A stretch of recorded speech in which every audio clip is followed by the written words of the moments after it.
सबकिछि आपणक विरोध रे लागुछि तेबे धैर्य हरांतु नाही। बुझंतु जे ग्रह माने बदलुछते आगको आसीबाकु जाउछि भल समय। पांचटी ज्योतिष संकेत जहा आगको भल समयर सूचना देथाय। जीवन केतबेले आपणको एपरि एक घड़ीसंधि मुहूर्त रे पकाय जेउठारे आपणक निज लोक माने मध्ये अपरिचित माने हुए।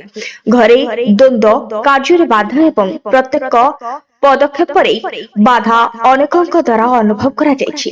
किंतु ज्योतिष शास्त्र अनुसार एही समय होउछि जेतबेले ग्रह एवं नक्षत्र माने एक बड़ परिवर्तन पाई प्रस्तुत होउछुति। अंधार जेते गाढ़ हुए प्रभात सेते निकटतर हुए। यदि परिस्थिति आहुरी खराब हेबाकु लागे तेबे भयभीत होंतु नाही। हुएत भाग्य परिवर्तन हेबाकु जाउछि। कण प्रकृत रे भल समय परे एक खराब समय आसे कि?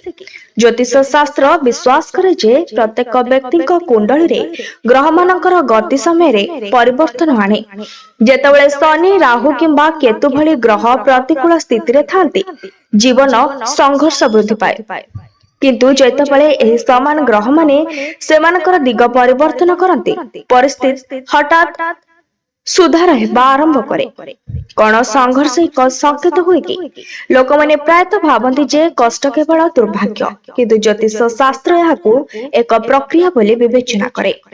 जेपरि सुना को कुंदन हेबा पई परिष्कार करा जाय सेहिपरि जणे व्यक्ति मध्य कष्टकर समय दे गति करे शक्तिशाली हो जाय। प्रायतः एही संघर्ष आगामी भल समय पई मूलतुआ। भल दिन निकटतर हेबार पांचटी संकेत। तेबे चालंतु जानिबा सेही संकेत गुड़िक विषय। बारंबार विफलता जदि आपण निरंतर चेष्टा करूछंती किंतु सफलता हासिल करिबारे विफल हेउछंती तेबे एहा एक संकेत होई पारे जे ग्रह गुड़िक आपणकू परीक्षा करुछंती। एही समय समाप्त हेबा परे हठात सफलतार संभावना अछि। प्रियजनक सहित मतभेद वृद्धि छोट छोट कथा को नहीं झगड़ा किंबा घरे भूल बुझावना मध्य एक ज्योतिष संकेत होई पारे। एहा शक्ति रे परिवर्तन को सूचित करे एवं संपर्क रे शीघ्र उन्नति हेबो। वृद्ध लोकंकर हठात प्रत्यावर्तन केतक समय रे जो मानक सहित आपणकर संपर्क भांगी जाइथिला सेमाने फेरी आसंती। ज्योतिष शास्त्र अनुसार यह एक संकेत जे असंपूर्ण कार्य समाप्त हेबाकु जाउछि एवं एक नूतन आरंभ संभव। निद एवं स्वप्न रे परिवर्तन जदि आपण बारंबार अजब स्वप्न देखुछंती किंबा निद शैली परिवर्तन करूछंती तेबे यह कोन देखा करंतु नाही।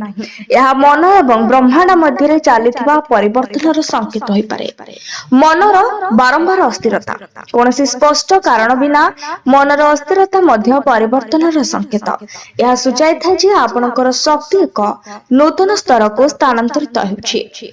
ज्योतिष शास्त्र कोन परामर्श दिए चालंतु जानिबा। एपरि समय रे धैर्य अत्यंत गुरुत्वपूर्ण। ध्यान प्रार्थना के बाद सकारात्मक चिंताधारा भली छोट पदक्षेप ग्रह प्रभाव को संतुलित करि परिबो। ए समय मध्यरे अनेक लोक निजको भल भाबरे बुझि पारନ୍ତି एवं नूतन दिगरे आगको बढ़ि पारନ୍ତି।